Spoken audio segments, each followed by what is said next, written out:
আজ ৪ঠা জুন ১৮তম লোকসভা নির্বাচনের ফল ঘোষণা হয়। আর ফল ঘোষণার পর জোট সঙ্গীর সঙ্গে কথা মমতা বন্দ্যোপাধ্যায় সরকার গড়ার দাবি নিয়ে কাল বৈঠক ইন্ডিয়া তৃণমূলের তরফে। বৈঠকে থাকবেন অভিষেক বন্দ্যোপাধ্যায়। আরও একবার জানিয়ে রাখি, কাল ইন্ডিয়ার বৈঠক রয়েছে, আর সেই বৈঠকে তৃণমূলের তরফে বৈঠকে থাকবেন অভিষেক বন্দ্যোপাধ্যায়।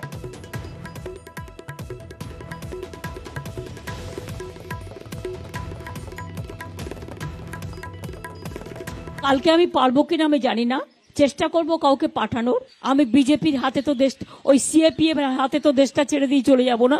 আমাকে মানুষকে প্রোটেকশন দেওয়া আমার কাজ। আমি চেষ্টা করব যদি অভিষেক যেতে পারে, ওর তো হাইয়েস্ট লিড হয়েছে ইন্ডিয়াতে জেনুইন ভোটে, let him go and participate. But before participating the meeting I will request him to talk to all the individual leaders.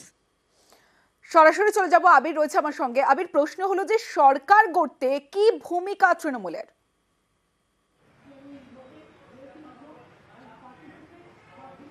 প্রথমত হচ্ছে সরকার গঠন করার জন্য আগে ইন্ডিয়াকে তাদের আসন সংখ্যাকে নির্দিষ্ট করতে হবে।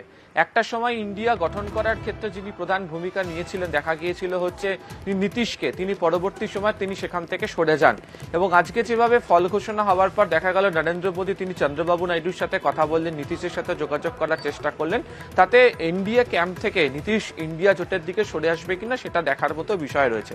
দ্বিতীয়ত হচ্ছে ইন্ডিয়া জোটের মধ্যে তৃণমূল কংগ্রেস রয়েছে জাতীয় স্তরে, তবে এক্ষেত্রে দাঁড়িয়ে ইন্ডিয়ার মধ্যে আলাদা করে একটি ছোট গোষ্ঠী রয়েছে যারা মমতা বন্দ্যোপাধ্যায়কে তারা ভীষণ রকমভাবে এগিয়ে রাখেন বা মমতা বন্দ্যোপাধ্যায়ের সাথে তাদের সম্পর্ক সব থেকে বেশি থাকে। তার মধ্যে স্ট্যালিনের দল রয়েছে, সমাজবাদী পার্টি রয়েছে, আপ রয়েছে, এই ধরনের রাজনৈতিক দলগুলো রয়েছে।